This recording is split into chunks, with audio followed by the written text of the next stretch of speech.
What's happening, guys? It's your girl Mina. Welcome back to my channel. I hope my mic is on this time around. I think it is. Big up everybody. Hope you're having a wonderful Wednesday afternoon, evening, morning, wherever you're watching from. And boy, do we have a lot of news today. Obviously, you already know what it is. Sofyan Amrabat to Manchester United is looking more and more likely. More and more likely, guys. What did I say yesterday on stream? If you guys remember, I did say if Manchester United go back in for Sofyan Amrabat, it will most likely be a loan move. Personal terms, never been a problem. So you know what it is. We're going to get into that. We're going to get into, obviously, the Cucurella move. And I want to hear what you guys think about it. And, of course, some potential outgoings, including Donny van der Beek. And lastly, Harry Jacob Maguire possibly getting another England call-up. At this point, I do not know. I do not know what Southgate is on, but we already know Southgate is on something. He's on something. Big up to everybody in the chat as always. Big up to Lil Yo-Yo. Suleiman saying disgrace, cheat. I was on time, so I don't think I'm a disgrace or a cheat. I don't think it's that. I don't think it's that. Big up to Palmyria, says big up everybody. Shout out to Starlord, says big up. Minna, big up to yourself. And of course it's not a stream if Lil Yo-Yo says, Minna, let's play the hand game. Amrabat, I said it from time. Lone bid, you did say it. I said yesterday it was more like this. I was always like this. I always said personal terms was never an issue. It was always agreed. Brother was, I think, probably one more day away from going on hunger strike. Brother was about to go on hunger strike to force a move probably to Manchester United. However, I've seen Damasio reporting just about an hour ago that Fiorentina are not looking for a loan move. Nottingham Forest was also another team that actually made a bid. They made a £17 million bid for him and he rejected the move. He only ever wanted Manchester. He only ever wanted Manchester. Minna, don't lie, you did. Yeah, that's true, guys. I did this just because I thought we weren't going to get him, i.e. buy him. I did say, however, if you do recall, I did say if we go back for him, I can imagine it being a deadline day kind of loan deal, which actually is quite concerning, if I'm being honest, because he doesn't cost much. Costs around 20 million euros at the maximum, about 18 million pounds with add-ons. That's including add-ons, sorry. Contract, never in doubt. Personal terms, never in doubt. I've been saying for the last, month and a half, nearly 2 months, I've been saying personal terms was never an issue. But I think the biggest concern that I take away from this is that we are getting two players probably in this week before the transfer deadline that are both loan moves. I'm sorry, guys. I'm sorry. Erik Ten Hag, it feels like sometimes when it comes to this transfer window, he's kind of being hung out to dry. And I'm going to tell you why. Not because I think it has nothing to do with his talent ID. It has nothing to do with how much we paid for Mason Mount, how much we played for Rasmus Højlund. It's just the fact that when we need reinforcements, why are we going for a loan move? January, we got Sabitzer on a loan move. We got Weghorst on a loan move. Now we're getting two other important positions that we so dearly need on a loan move. When you look at rival clubs, Manchester City, and this is in no way me comparing the two because, you know, they've got a sporting director. They got a whole load of stuff. But Manchester City won the treble. Not that anyone cares. But they won the treble. Lost a few players such as Gundogan, Laporte and Riyad Mahrez. And they went and got Doku. They went and got Vardio. And today they've had their bid accepted for Mateus Nunes. And I'm so mad about that. Only because, guys, I'm only angry because I remember 2 seasons ago watching Mateus Nunes at Sporting and thinking, wow, this guy is an absolute steal. And now it kills me so much that he will be at Manchester City. Big up to Lil Yo-Yo, says loan with obligation basically means he's here to stay though. Yes, that's true. Could be, but it could go two ways as well. Because his contract expires next summer. He's got the option of 1 year. What I can imagine happening is before the loan move, his 1 year extension gets triggered. And then, obviously, Fiorentina tried to sell him. try to sell him next summer in the hopes that he has a good year at Manchester United. I don't see Fiorentina letting him go out on loan this summer and then losing him on a free next summer. But that could be amazing for us. That could be amazing for Manchester United. I would be so for that if we could get him on a free. But it's more concerning to me about the fact that we cannot afford to pay 20 million euros. And I know, guys, I'm not rich in it. So obviously, me saying 20 million is not a lot. Sounds weird. But in football terms, I don't think, especially a player 26 years old, senior experience, international experience, World Cup quarter-finalist, it's a no-brainer. World Cup semi-finalist, actually. It's a no-brainer, I think, to spend 20 million. On top of that, alongside Sofyan Amrabat, I don't know if you guys are following, but Azzedine Ounahi, if you guys remember from the World Cup, you will remember they had the best partnership for Morocco. They had the best partnership. He was the most perfect number 8. He went for 10 million in January to Olympique Marseille, and now Marseille are likely to sell him to Brentford, and they're going to cash in and make a nice little profit. I wanted him in January, could have been an option, but we're poor. There's nothing else that I can really say at this point. Big up to Keegan, says we don't have the peas, Mina. We are run by the Glazers. It's really frustrating because I'm always feeling like in two ways about that.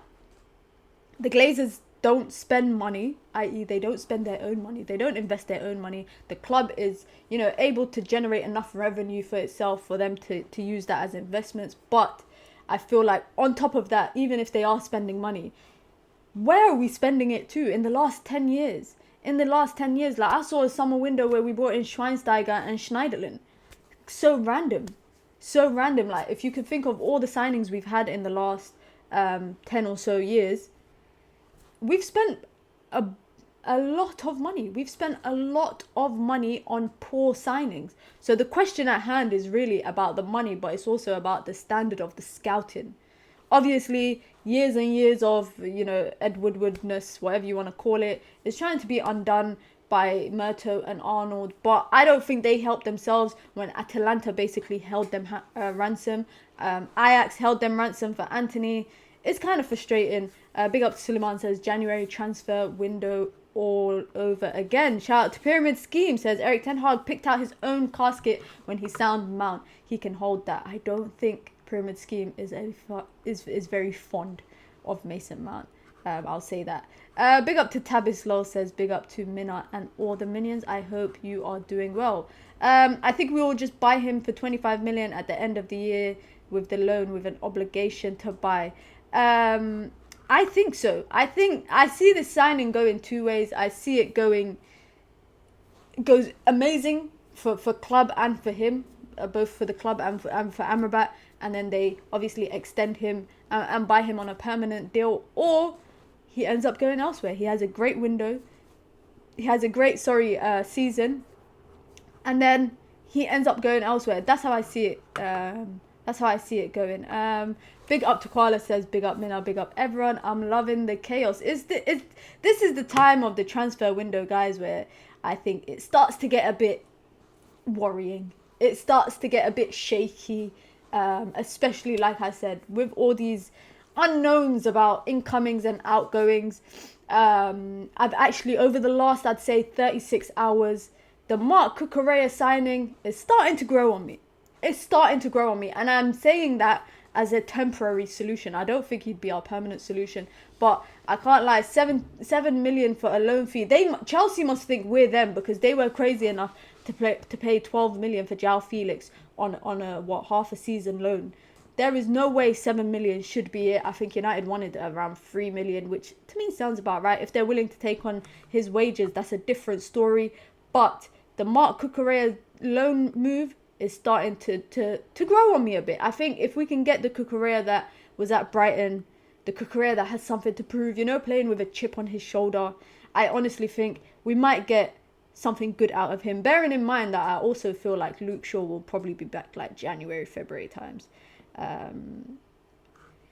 Big up to Suleiman actually brings up a good point, saying, can we just have a conversation about this FFP thing just as a joke from the Glazers to limit our spending? I don't buy it at all. I actually do buy it. Because I think In the last few seasons, Manchester United have been a bit better off in terms of FFP. FFP rules did change in the last year for both UEFA and the FA are also moving towards, I think, replicating the FFP rules that UEFA have in the next year or two.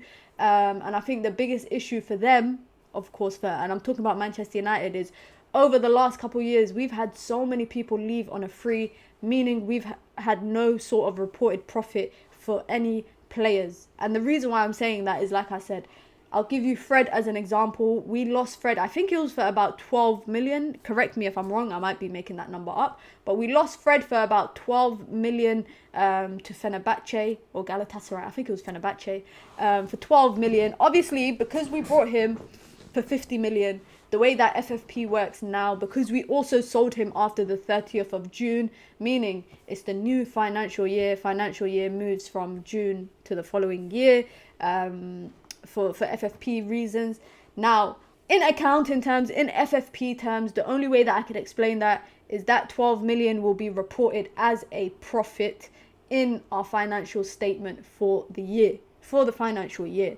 Because, however, we signed him for 50 million and that 50 million would have been amortized across the number of years that he had. I think he signed on a 5-year contract, but we only had him on a 4-year contract, meaning the rest of that amortization, about 10 million, would have been included in this year's financial statement.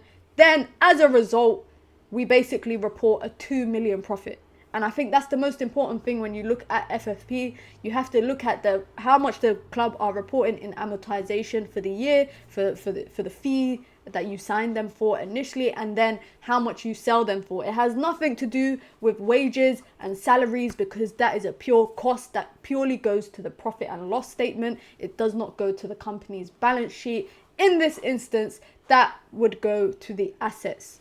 That's the easiest way that I can explain it. I hope it makes sense. I know it sounds like a whole load of nonsense, but to summarize it, basically, Manchester United are pissed when it comes to FFP, only because the outgoings are not enough to offset against A, the incomings, and against B, the amortization of those players that they've probably let go. So in the instance that we managed to let Harry Maguire go for, what was it, I think 35 or 30 million. If we were to get Harry Maguire to go to West Ham for 30 million, that would have been a lot more than the annual amortization that would have been reported in the financial statements because of his transfer fee. Say I think it was 80 million and he was on a 5-year contract. Divide that, I don't know how much that works out to, maybe like 19 million. I might be making that up in my head, but we would have made a profit in the financial year that is being reported in, because the transfer fee that we sold him for was more than the amortization that we were reporting for him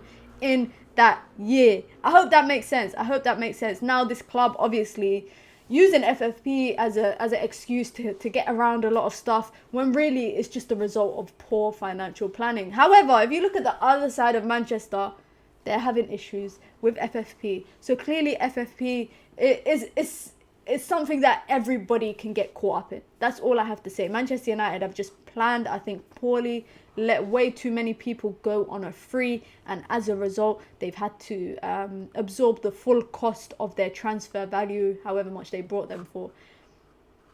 But big up to Starlord says, if we get Amrabat, then I say it's an 8 out of 10 window. I'll be very honest, guys. If we get Amrabat on a loan deal, I don't think that's good enough. Obviously, a loan move it's the lesser of the three. It's the lesser of the two evils. It's either we miss out on him completely or we get him on a loan deal, which I hear it, I understand it, I respect it. But we are Manchester United. This club should be able to have 20 million to buy a player. He's literally on hunger strike. The guy hasn't showered in about 2.5 weeks. He is on hunger strike, forcing a move to Manchester United. He wants to join the club. I would not say it's an 8 out of 10 window. I don't think we've planned well enough. You know, it's no secret, I will say, that Manchester United were going to have FFP problems. You know, the club is up for sale. We don't even know what the heck is going on with that. The Glazers are reluctant to spend, meaning, you know, they had a budget that they had to work with. They depended on a lot of outgoings that did not happen. They depended on getting a lot more for Dean Henderson. I think they thought they could get 30 million for Dean Henderson. We ended up getting, 15 for him from Palace. They thought they could get something for McTominay. They thought they could get something for Maguire. They thought they started asking for 20 million for Fred and then lowered their price. I'm sorry, but the club have shot themselves in the foot. This FFP issue is no secret. The CFO, the financial team, their financial advisors, all of those people, I think, would have been very aware of the FFP problem that might have arisen as a result. They would have been aware of that. That's why I'm happy that they're bidding for Amrabat. I'm happy they're going in for him, but I'm not happy that it's a loan move. I'm not happy it's a loan move.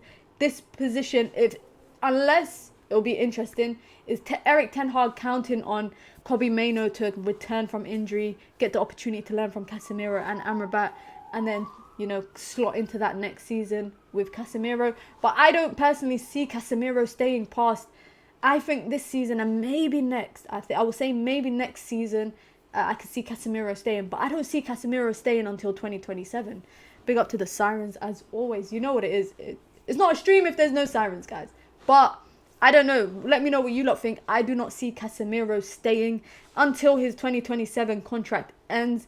That Saudi bag is definitely calling. That Saudi team is definitely calling. He's going to Al Ittihad or Al Ittifaq or one of those teams. And I don't see us having. And then we have to go out into the market, I say, for another midfielder. You see what has happened with Liverpool, for example, chasing a midfielder for so long. The whole fan base thought they were getting him. He was at. I'm sorry to bring it up, but he was at the Champions League final. Everybody thought he was there to watch Liverpool, when in honesty he was invited by Zidane and Real Madrid to watch it. So I just have to say that you never know what happens. You've seen how many players we've been linked to and we don't get them in the end. So I would not want next summer to be another issue where we're fighting in the transfer window to try sign some sort of midfielder, and then bam, we end up with one of the Longstaff brothers from Newcastle. I would prefer we've just signed someone on a permanent. But of course, that's me wishful thinking. Big up to Austin says, do you think we'll see Gore leave on loan or permanent?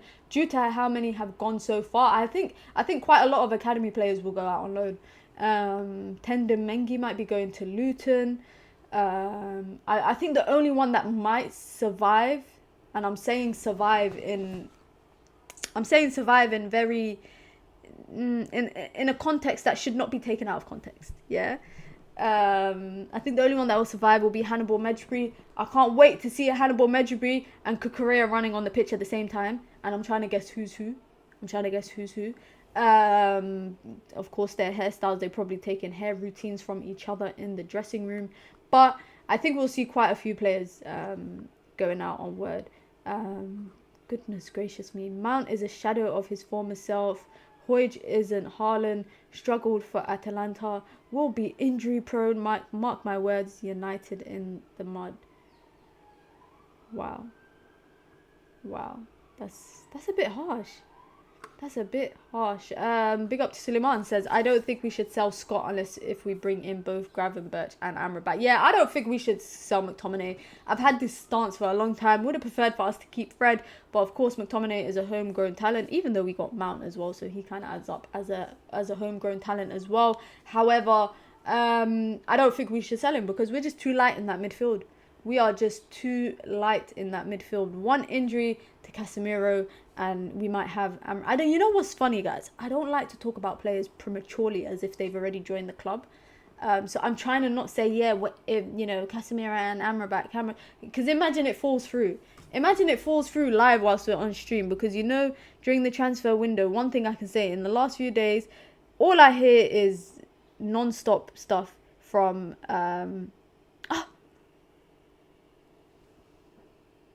Guys, what? Big up to someone that actually just added me on this because I think they realised that I was on stream. I didn't see this. The Athletic are reporting that Manchester United's €2 million loan bid for Sofyan Amrabat has been rejected by Fiorentina. I literally was just saying, guys, I was literally just saying I don't like to talk because it's a bit...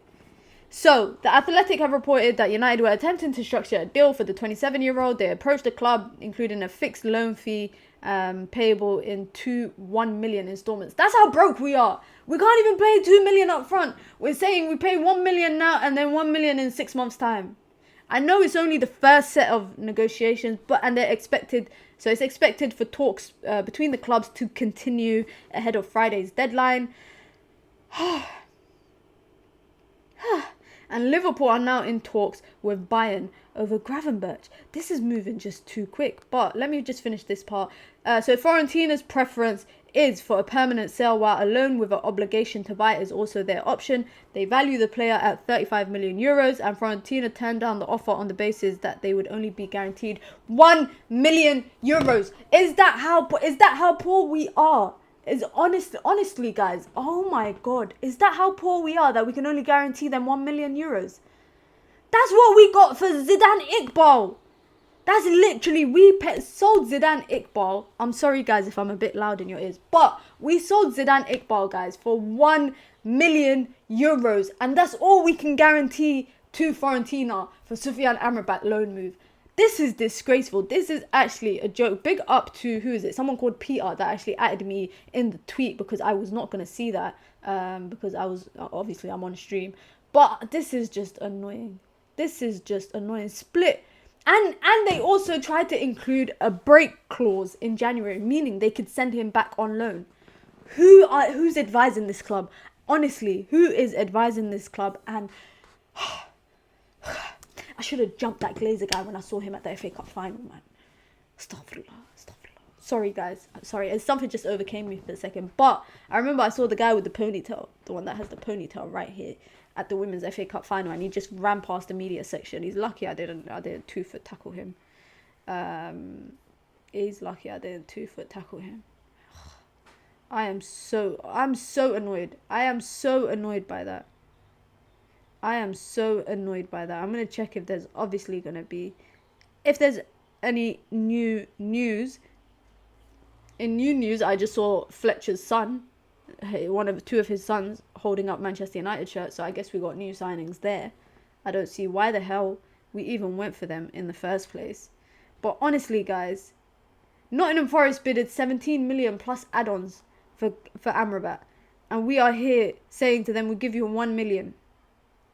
As if, I'm sorry, in what world, guys? In what world, guys? I'm not even joking. In what world would any club that values, unless it's like some random player, yeah? Unless it's some random player that you, like, we sold Zidane Iqbal for 1 million, and we think that we could go and use that 1 million euros to get Sofyan Amrabat on a deal. I just... waiting for Nubian Pharaoh to buy United. Oh, that super chat was mad. I told Flex, tell Nubian Pharaoh to head over to my channel. Tell him to come over here right now. Can we start a GoFundMe for United? Honestly, at this point, I might just stand outside with a bucket. You know, like fundraising settings. I might go to central London and just start fundraising. With a bucket saying £1 here, £1 there, £1 everywhere. Just give me £1 and see how much I can raise. Just see how much I can raise. I started this stream on a high. I was happy. I was excited. And now my mood has the life has been sucked out of me. The ambiance has gone. That news just ruined me. Shout out to Paul for tagging me in it, but you shouldn't have done that. That just ruined my mood. This channel is going to get banned. Reckless settings. True. I need to behave myself. You wouldn't be able to send a super chat even if you came here. That's true, guys. I still got a bit to go until I reach that level of where I can get super chats. But I'm hoping to get there in like maybe the next... I don't know, maybe the next month or so, especially with the season obviously ongoing now, and then Champions League gonna do a stream tomorrow because of course it is draw day. It's been a long time, guys. It's been a long time since I've been able to watch Manchester United in a European draw, and it was not on a Friday, because you know Europa League settings, they do it on a Friday. I'm so glad It's finally on a Thursday. Champions League, hoping that we get a relatively decent group. Of course, I've seen people actually saying they want the most difficult players because it's, you know, European heritage, Champions League heritage, Old Trafford, all of that kind of stuff. Don't knock me for saying that I would like a more easier group, especially with the number of games we'll be playing and the thin squad that we have right now. And I'm saying right now because, you know, we don't know what might happen in the next couple of days. But with the squad that we have, I don't think we can really go toe to toe with some of the biggest European clubs. However, we know what we're capable of doing at Old Trafford. So we just need to pick up a little bit of form, and maybe I'll be a bit more confident. But I'm excited for that as well. Quite a few people have actually been asking me about women's team. What are you saying about Ivana Fuso, Mina? She's a good player.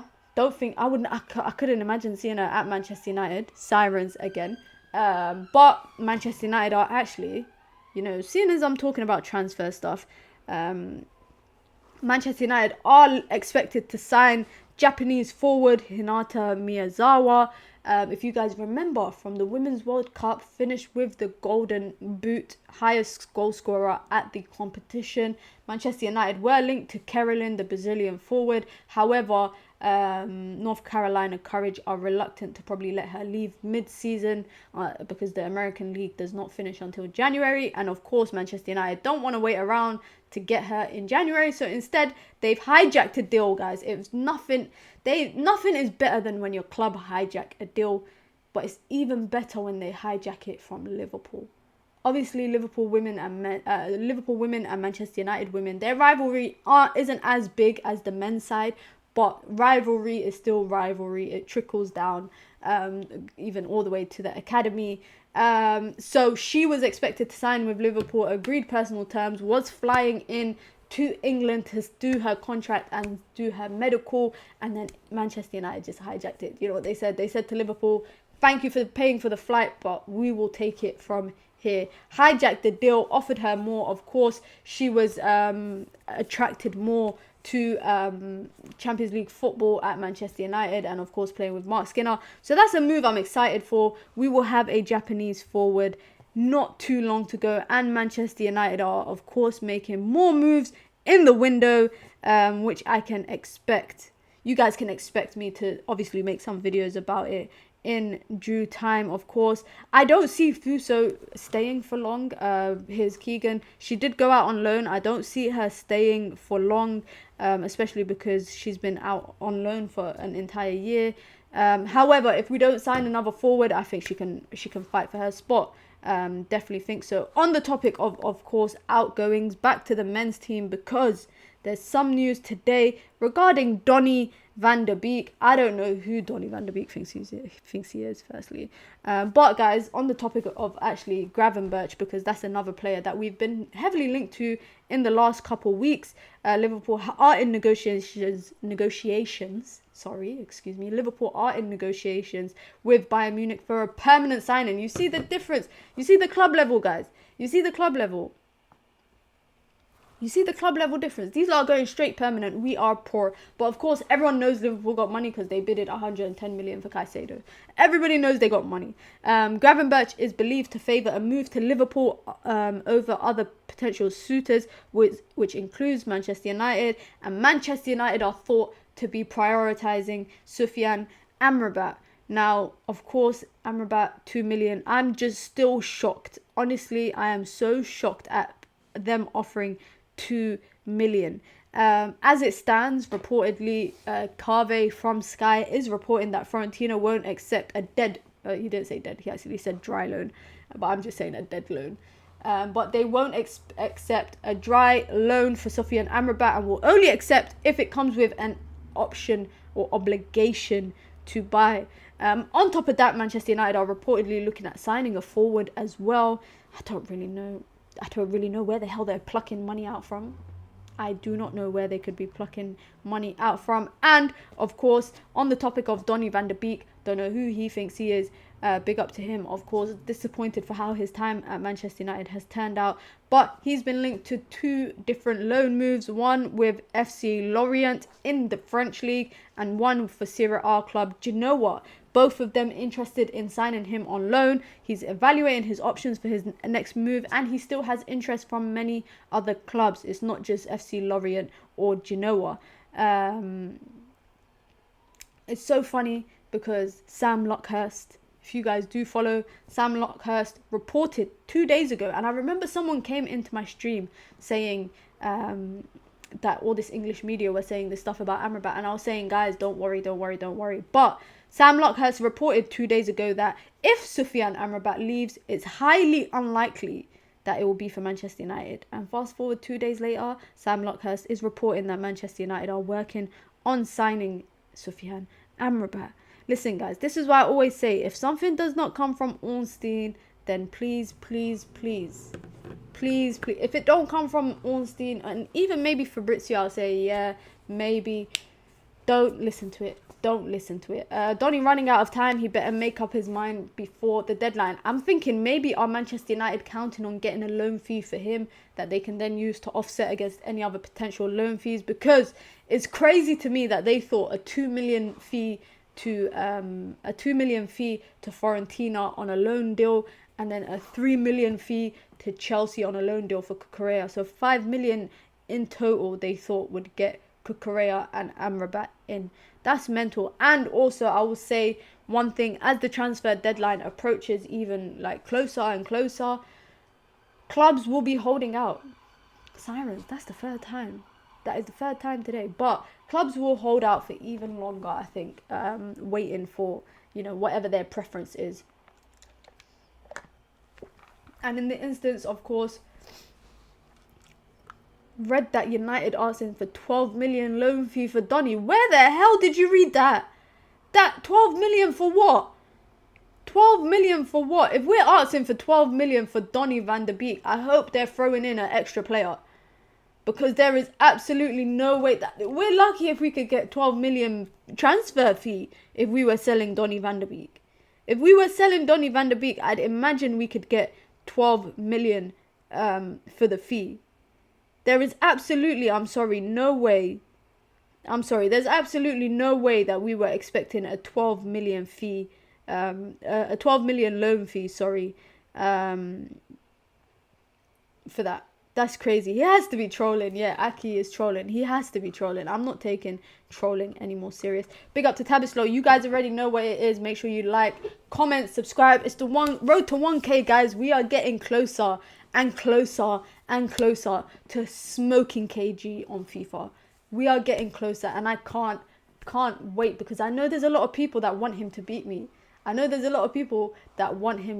So once we get to 1K, we will definitely be making it happen, of course. On the topic, of course, of outgoings, there are a few more potential outgoings. Like I said, Tendon Mengi and Charlie McNeil, both of them are on the wish list for Luton Town. Not sure how likely that is. Again, I don't see us getting a lot if we do sell them, because historically over the last couple of weeks, the only thing that I can see is that we cannot sell people to the best of our abilities, especially when it comes, forget even senior players, academy players as well. And I have a question for you guys, because I saw it today online. It was an interesting discussion actually surrounding it, guys. What player over the last, actually just, in the history of the club, what player do you guys feel was the right player but just the wrong time? And we've had a lot of transfers in the last 10 years alone. Forget even like under Sir Alex Ferguson. But in the last 10 years alone, we've had a lot of transfers. For me, I would say number one, right player, wrong time, is Angel Di Maria. I think no matter how much people hate him, or, I think under any other manager, I think he would have worked out. I think under Mourinho, he might have worked out. I think under Oli, he would have worked out. But for me, Di Maria's time at Manchester United was it was the right play. Like when you meet someone and then people are like, oh, right person but wrong time. That for me is Di Maria. I don't think there's anybody else in the last 20 years I could say that I honestly had the biggest hopes. And you know what's crazy, guys? Me, if you know me, I'm not even saying Pogba. I'm not even saying Pogba, and I'm not saying Pogba just because of the fact that he had how many years at the club. Di Maria only had 1 season. And I really thought that game against Leicester, I will never forget that game. I will never ever forget that game. Diogo Forlan, that's another guy. Right person, wrong time. Second time of Ronaldo. I don't think that was right person, wrong time.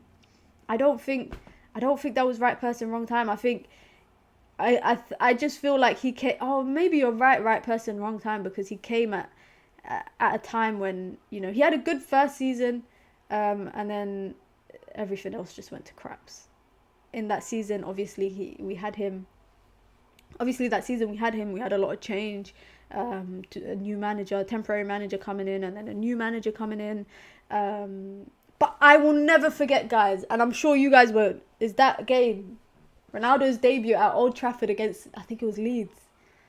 I would never forget that. That, to me, iconic moment. So I kind of hear it. Fellaini, right person, wrong time. I think Fellaini would have worked wonders as a super sub, yeah, in this Manchester United time and under Ten Hag, just for his physicality and his stature. And also, guys, Fellaini had good tech. He had good tech. Sirens again. But Fellaini had good tech. He had a good touch on him. And he was just a scapegoat. I can't lie. He was just a scapegoat for the fact that managers always picked him. Moyes, Mourinho. He was always picked by managers. So I agree, Fellaini.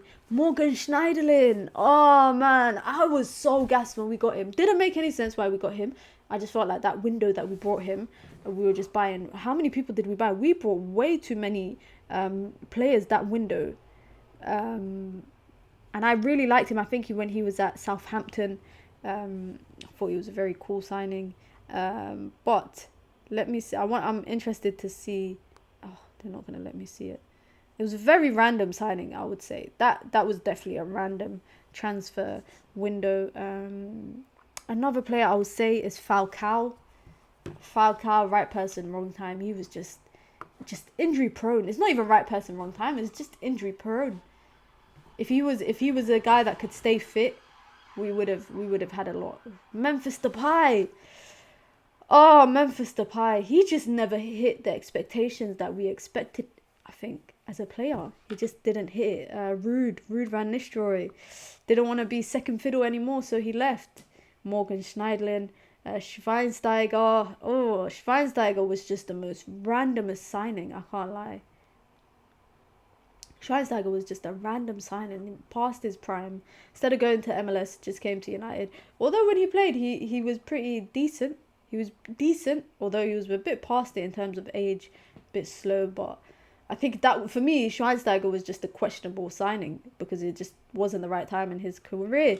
Oh, Juan Sebastian Veron. Oh my God, how could we forget Bebe? Okay, Koala's just trolling me. Koala is just trolling me. Mason Mount, wrong person, right? I think Erik Ten Hag should have learnt from last season. He should have started with key roles on the team that need addressing. This is on the Glazers as much as it is on him. When you say learnt from last season and he should focus on the key roles, or should have started with the key roles, what would you say? What would you guys say is the key positions that should have been altered or should have been changed in the transfer window? Targets should have been approached, etc., etc. Because I think striker, midfielder. I stick by it, and I will stick by it. I don't think we had to replace a goalkeeper immediately. Honestly, would Onana still have been available next summer? Maybe. I would have preferred a centre-back, if I'm being very honest. I feel like Raphael Varane, we are clutching onto straws with his fitness, with his ability to stay fit. Obviously, we know when he's fit.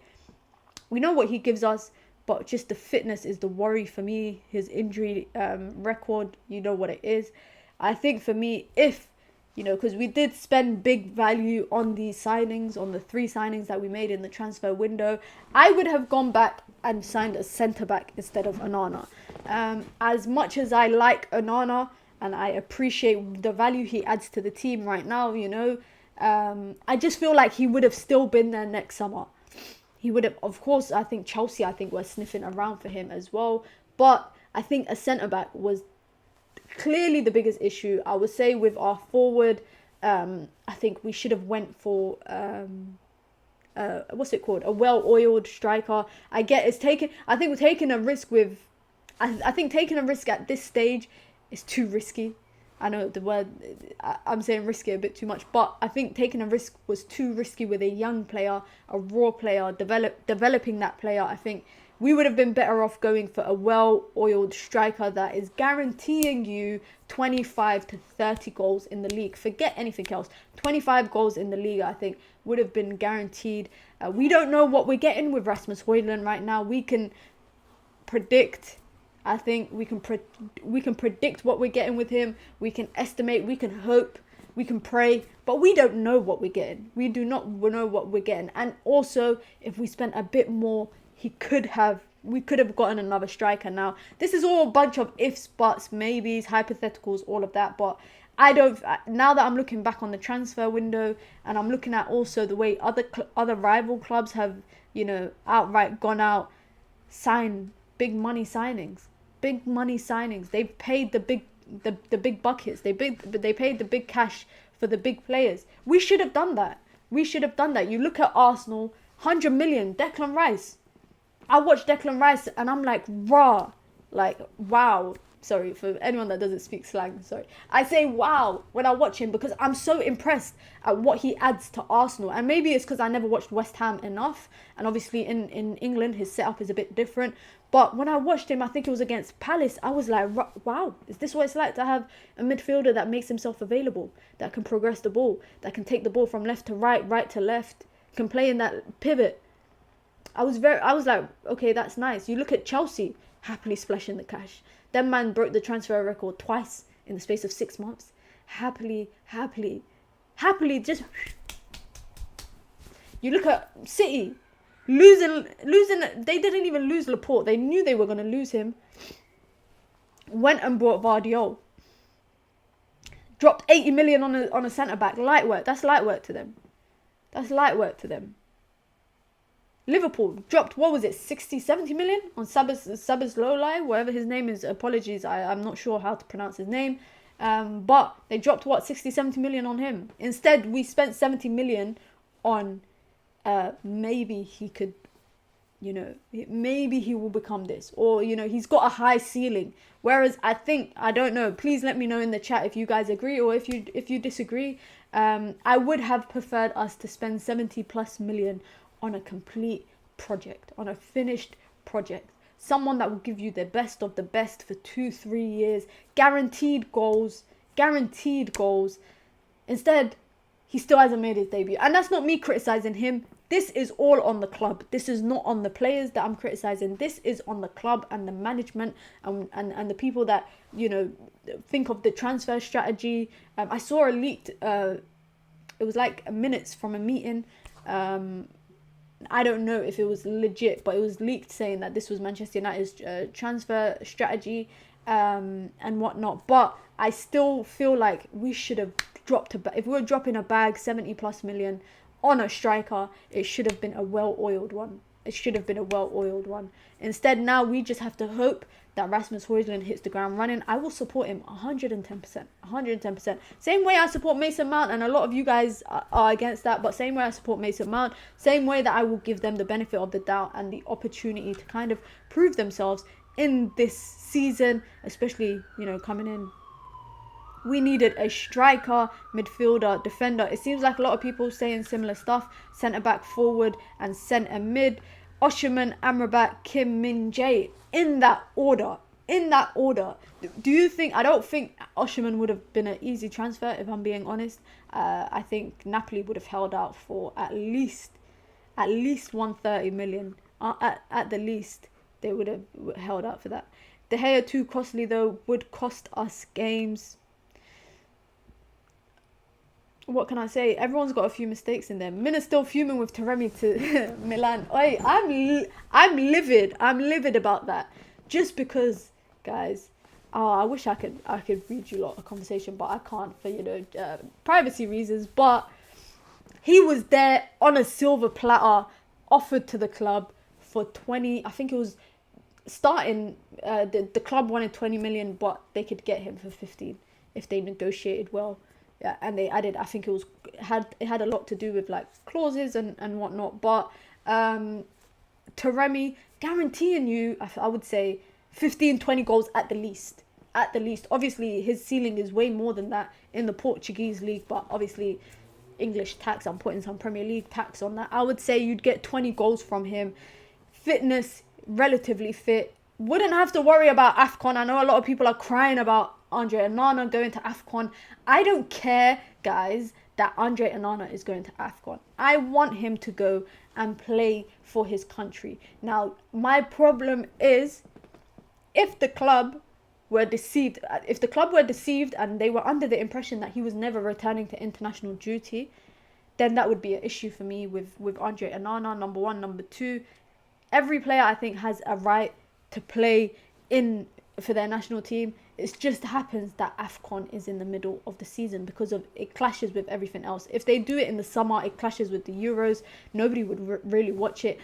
And also Africa is very hot in the summer, so realistically it just makes sense for them to play it in the summer. But I would just say Onana is more than welcome to, not that he needs my permission, but he's more than welcome to play for his national team. I want to watch him. I want to support him for his national team. I don't think people should be mad about it. I think they should be annoyed at the fact that United don't have, or we don't know what we have as a number two to kind of rely on during Andre Onana's absence. And can I just say, guys, it's very unlikely Cameroon will make it far. And I mean that in the nicest way possible. To any Cameroonians that I may offend, I apologize. But I do mean it in the nicest way possible. I do not see in any way Cameroon making it to like the semis or anything. So I guarantee you he'll be back early. Bear in mind, you never know what happens. He could have another fallout with the manager. Last AFCON, I think it was, or 2 AFCONs ago, Aubameyang got sent home before the first match of the group stages. So anything can happen. That's all I have to say. A striker like Taremi, season and guarantees output. And now he's going for 15 million to AC Milan. AC Milan silently, they're making a nice team. Can I just say that? I might do a roundup at the end of the transfer window. I will do a video rounding up, obviously, Manchester United's transfer window, and I might do a video rating the best 5 teams that have had the best 5 transfer windows across Europe, not just in England. Just because I feel like AC Milan are quietly having a good season. Why is David De Gea catching so many strays in the chat? Goodbye, David the Scrub, a liar and an actress. David De Gea has butter hands, guys. Where has this random slander come from? You know who had no AFCON to go to or international. Big up to Koala as always, speaking the truth, saying that's why David De Gea was always available, never injured, always could be called upon because he had no international duty to report to. And you know who doesn't have international duty to report to? Raphael Varane, and he still can't stay fit.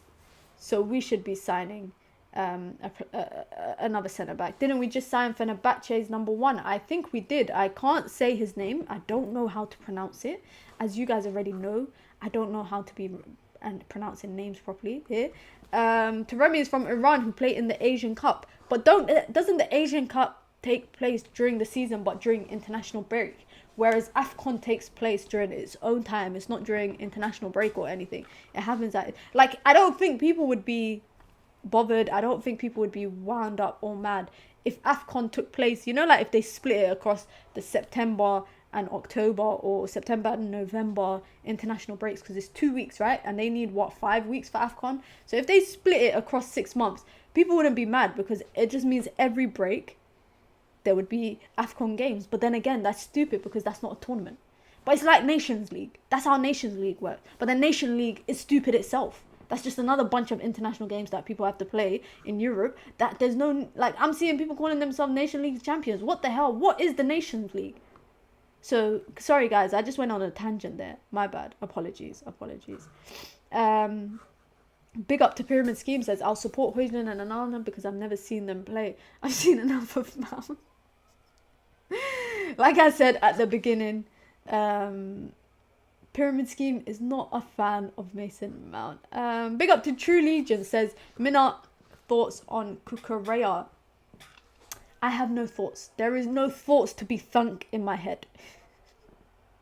There's no thoughts to be thunk in my head, guys. I have no thoughts on Cucurella. I just hope he works out. I don't know why we don't get the opportunity to see Alvaro Fernandez.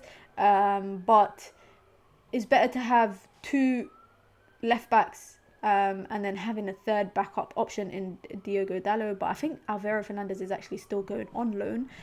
So it would just be Cucurella and Dalot that we have for the meantime. He needs to drop his hair care routine. I know a lot of people like his curls. I just hope that I don't see his hair getting dragged like Fellaini did to Guendouzi. Do you guys remember when Fellaini just dragged Guendouzi by his hair? I don't think he has to worry about that now that Fellaini's not at the club. But I just hope he works out. That's it. I try not to judge players based on their time at Chelsea over the last year or two. Just because I feel like it's been a difficult few seasons. Same reason why, I wasn't too harsh on Jadon Sancho in his first season at the club, just because I felt like, it was an obstacle to overcome. So I'm hoping Cucurella works. Am I worried about defending on our, from our fullback sides? A little bit against the likes of, we play Saka this weekend, but against some good wingers, I'm a bit concerned about how we might defend. But that's a problem that we can think about when we get there.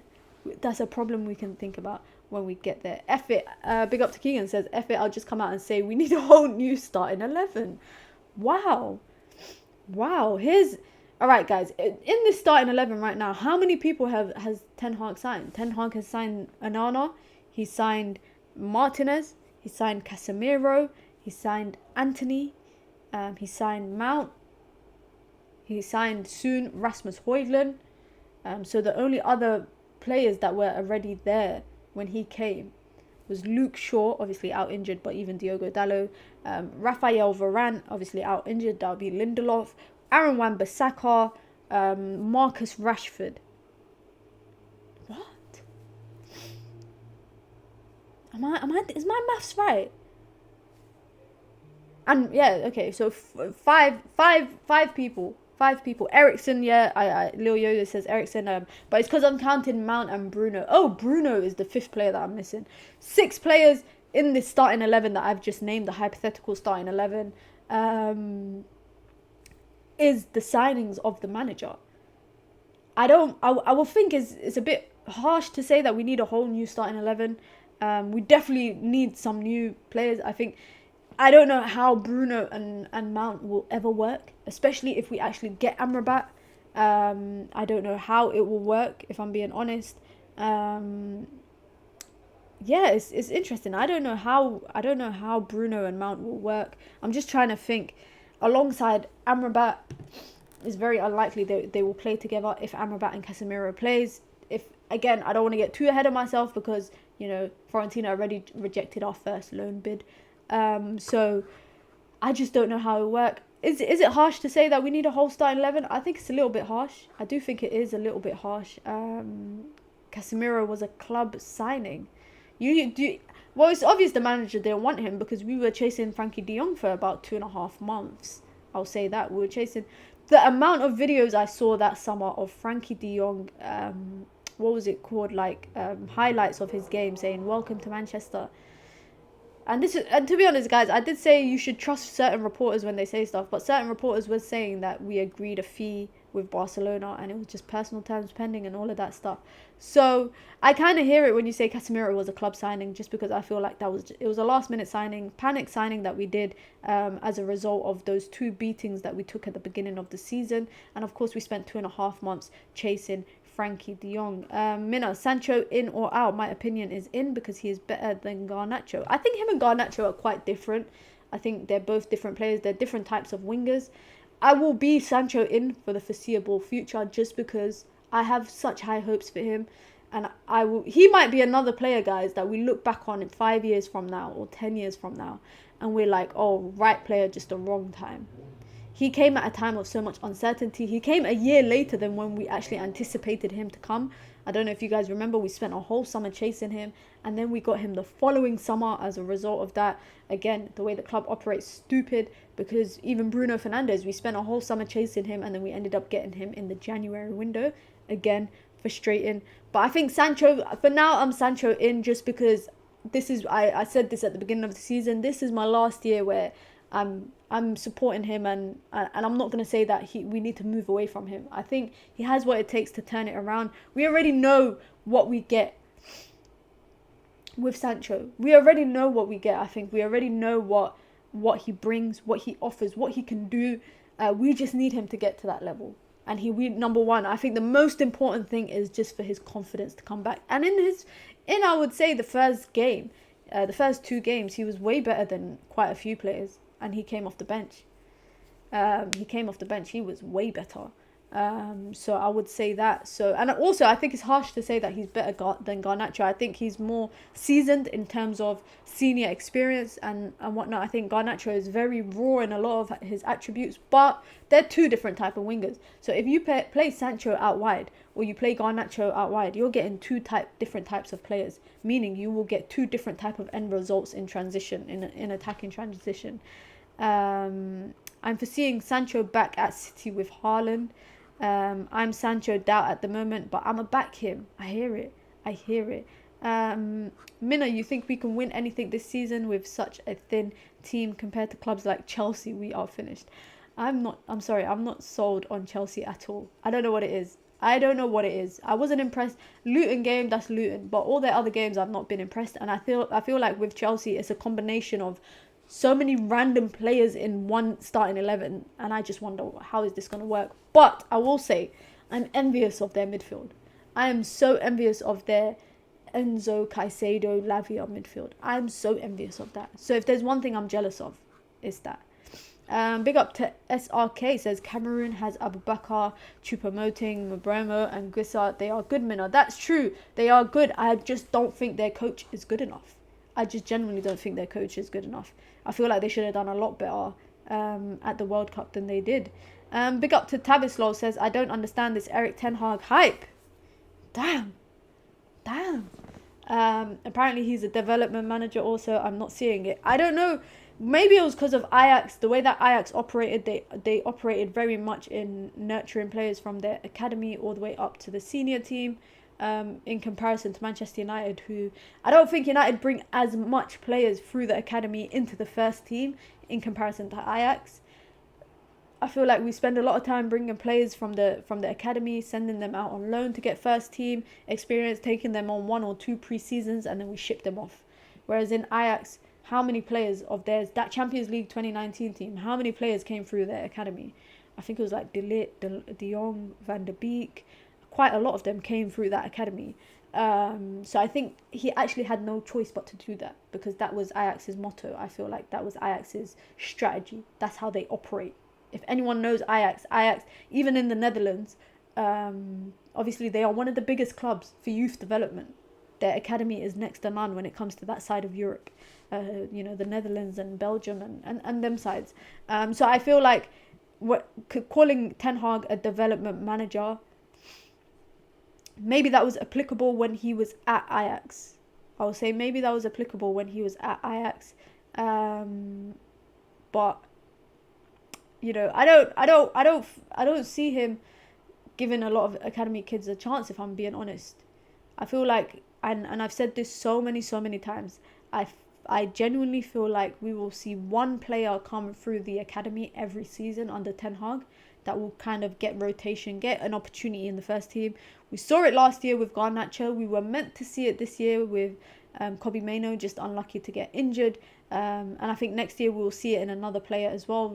Towards the end of next season, basically, I think he'll bring someone through the academy structure into the first team and then give them that opportunity the following season. I feel like Ten Hag at Ajax, I don't like people actually saying, he did this at Ajax so he can do it at Manchester United, because the structure of the clubs are different. The history of the clubs, the playing styles of the clubs are different.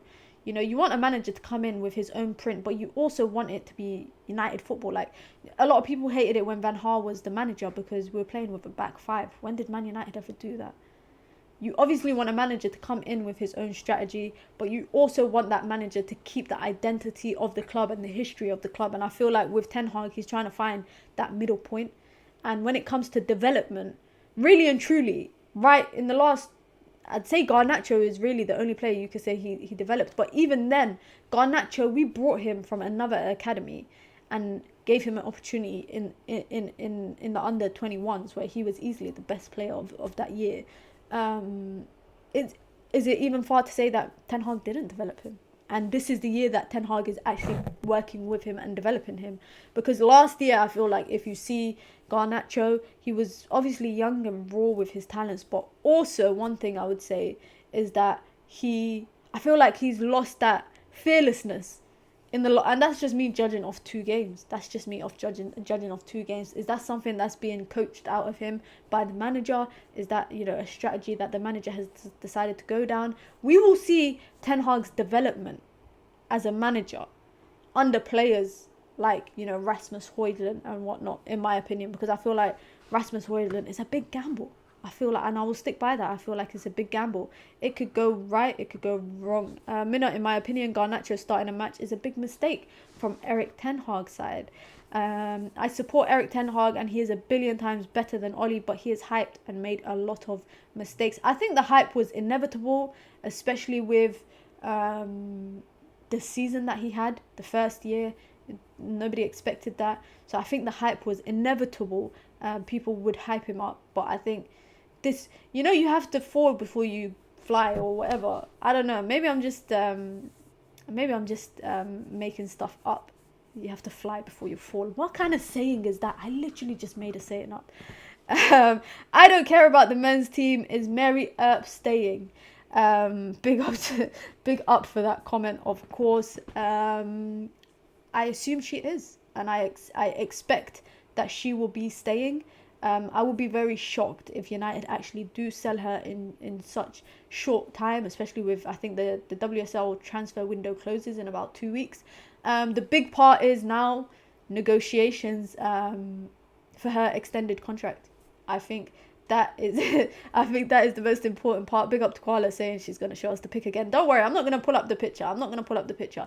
But I anticipate Mary Earps will be staying at least for the season. Whether she leaves on a free next summer is a totally different conversation. But I do know Manchester United are in talks to extend her contract and they want her to stay, which is why they've rejected a bid. Reportedly, I saw today that I still haven't confirmed, so I haven't reported it. I saw rumours that Man United have rejected a second bid, and apparently it was from Arsenal. I don't believe that. I don't think Arsenal were the club that bidded for her in the first place. But take my word for it here. I don't think Mary Earps will be leaving. I think she'll be playing the season as a Manchester United player. Mount, Rasmus and Onana is major risks, 100%. I feel like every player we've signed in this transfer window so far have been risks. I think they've been risks. I think last season, even the players we signed were risks. Maybe Alessandro Martinez, but even that was still a risk because that was another like Ajax product that we were signing. I think maybe Ericsson was the only non-risk that we signed because he was a free. Malacia was a risk, even though it was a small fee. We hijacked the deal. I can't remember where he was going, but we hijacked it we hijacked the deal and approached Feyenoord for it. Obviously, Anthony, big risk. Casemiro, I wouldn't say it was a big risk, but for the price that we paid for him, I would say that was a big risk. Man United bring 1 or 2 top quality players in, not several youngers in bulk. I wouldn't even say 2. I would say maybe 1. Can you guys really name any academy players that have kind of come through consistently in the starting lineup? And I'm saying consistently. Erik Ten Hag's talent ID is very questionable. I know a lot of people have been saying that in this window. I don't know why everyone's saying that, to be honest. I get the talent ID is questionable. A lot of it is, I would say, a lot of his targets have been ex-players, players that he has some sort of relationship with. That's the only frustrating thing for me. Mina, in my opinion, the season is going to be long and disappointing for us. All I'm saying, guys, and I say it all the time, buckle up.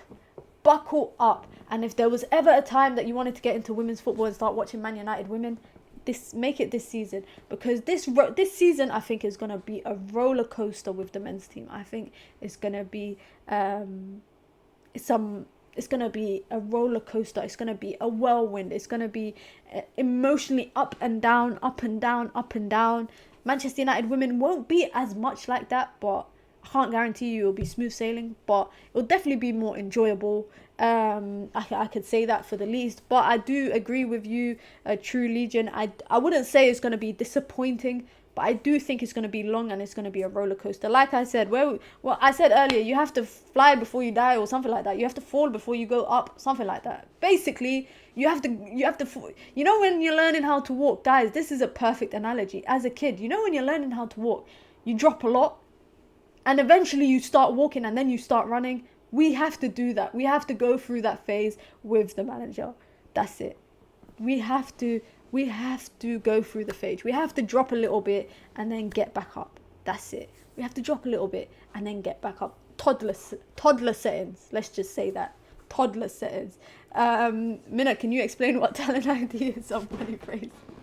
I hate that. You know, I hate the phrase talent ID. It's so annoying. It's giving me Football Manager vibes. It's seriously giving me Football Manager vibes. Big up to Pyramid Scheme. Says, now, Mina, look at who we signed last season. Mostly flops. Only Licha and Cass succeeded. Everyone else whack or sus. I don't think we've signed someone amazing since Bruno. And I think Licha is probably second best. Varane, for me, he's had way too many injuries. And I think this season, I know that, big up to Pyramid, I know you don't like Mount, but I think it's still too premature to judge him.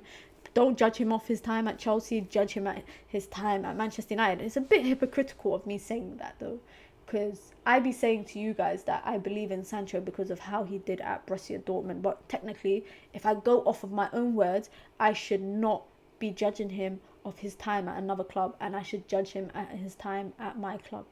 I'm a hypocrite. What can I say? Now you said buckle up. I'm going to skip some matches. To be honest, guys, I'm being honest. I'm skipping some games in October. Not because I want to, but because of other commitments and I will not be in the country. And I won't be able to watch the games. So I hope that gives you... I will be in a place where there's no television and no internet. I might be making that part up, but there'll definitely be, I can't watch the games because there'll be no coverage wherever I'm going, and as a result I'll be missing some big games, so it's a bit annoying. So that's why I'm saying buckle up, because if we hold L's that time that I'm away, there's no streams when I come back, guys. I'm just going straight, I'm diving head first back into whatever game's on at the time. Crawl before you walk. Is that a fly before you die? I thought I said something right, guys. I honestly, genuinely thought I said something right. But, guys, here's Koala's explanation of Talent ID. Came at a perfect time as I was about to wrap it up. So, Talent ID is the ability to identify a player's potential and suitability to a coach's playing style or system. I know damn well that Koala got that from Google. Big up to Koala, but I know damn well you got that from Google. That is not your own words. That's 100% plagiarism. 100% plagiarism. But that's the explanation of Talent ID. And I don't know, do you guys feel like a manager's, like the responsibility of Talent ID should fall on the manager? Because isn't that the whole reason you have scouts? Excuse my stupidity, guys, but is that not the whole reason why you have scouts? Because your scouts go and target players for you, because they know what the manager wants. Please, guys, am I being stupid? Like, when I play Football Manager, and in no way am I saying that this is like Football Manager, but when I play Football Manager, I tell my scouts the kind of players that I'm looking for, you know, the system that I'm playing, my playing style, all of that stuff, and they go and find those people.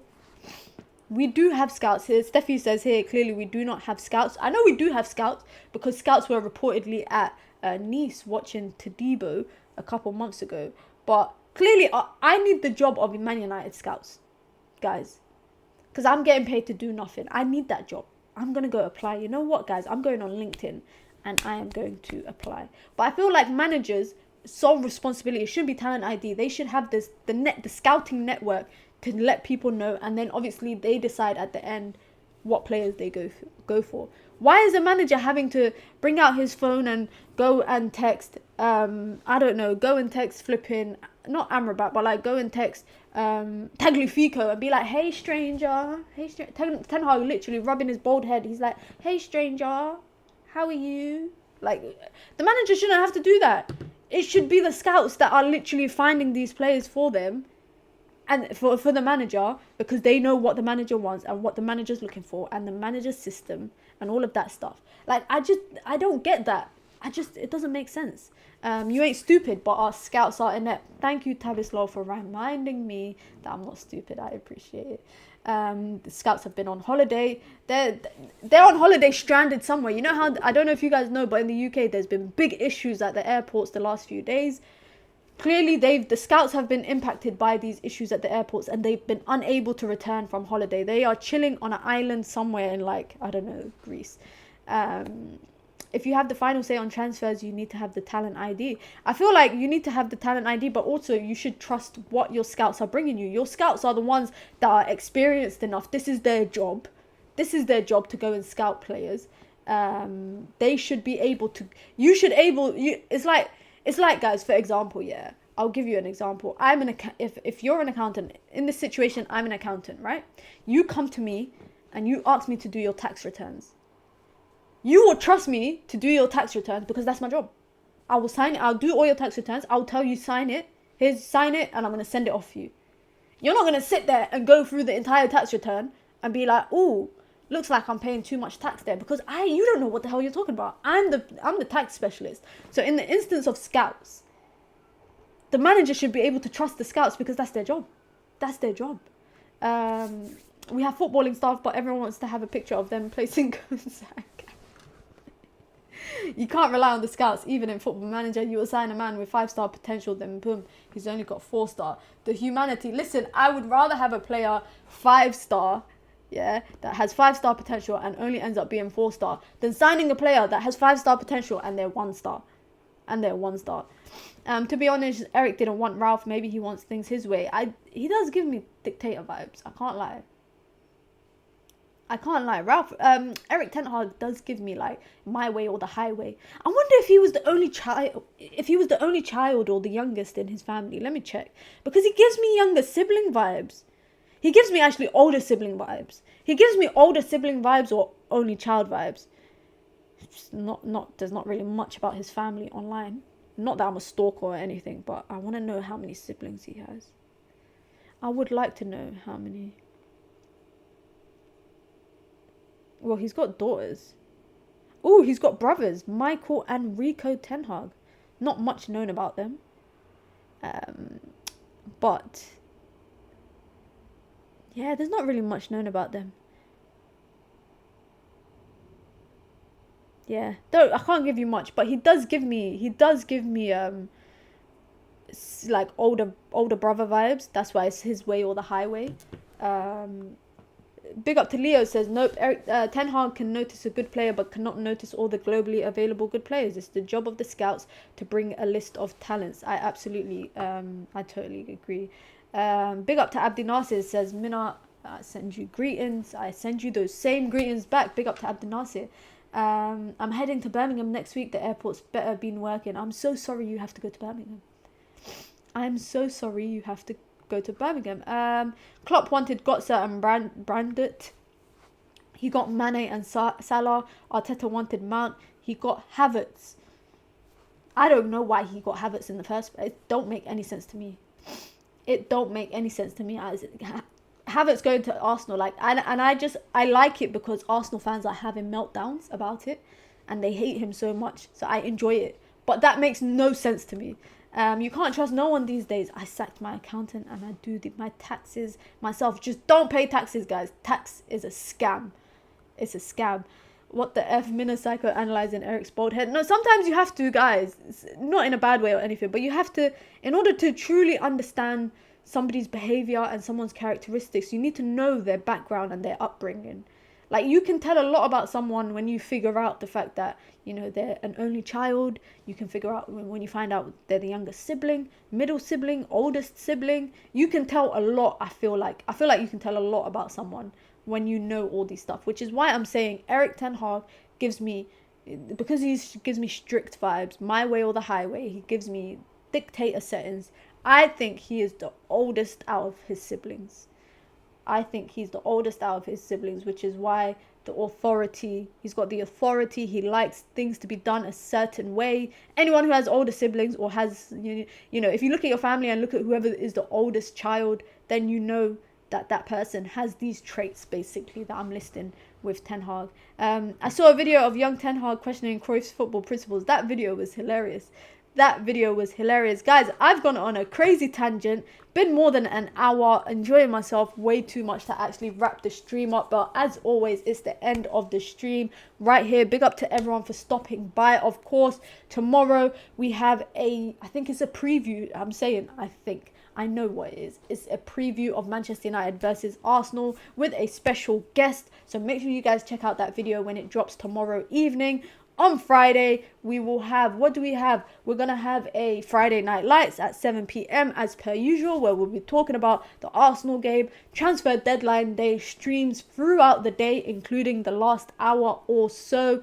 And then, of course, content across the weekend. We'll be dropping a video actually today regarding Manchester United women and some stuff around that. And of course, lots of content to come. You guys already know what it is. Thank you guys all for sticking around today for this long. It's the road to 1K, guys. We're getting there very slowly, very shortly. I will be smoking KG live on stream. Make sure you guys hit the like button. If you guys are watching the video back, make sure you hit the like button. And I will see you guys for Friday's stream. Of course, might be another stream tomorrow if we get a here we go for Sofyan, Amrabat, Cucurella, or someone else. If we get any here we go, even if it's a here we go for Donny van der Beek, I will be live. I will be live tomorrow. Big up to everybody. As always, I appreciate it. Make sure you like, comment, subscribe. You know what the deal is. And until next time, guys, it's your girl Mina. Peace.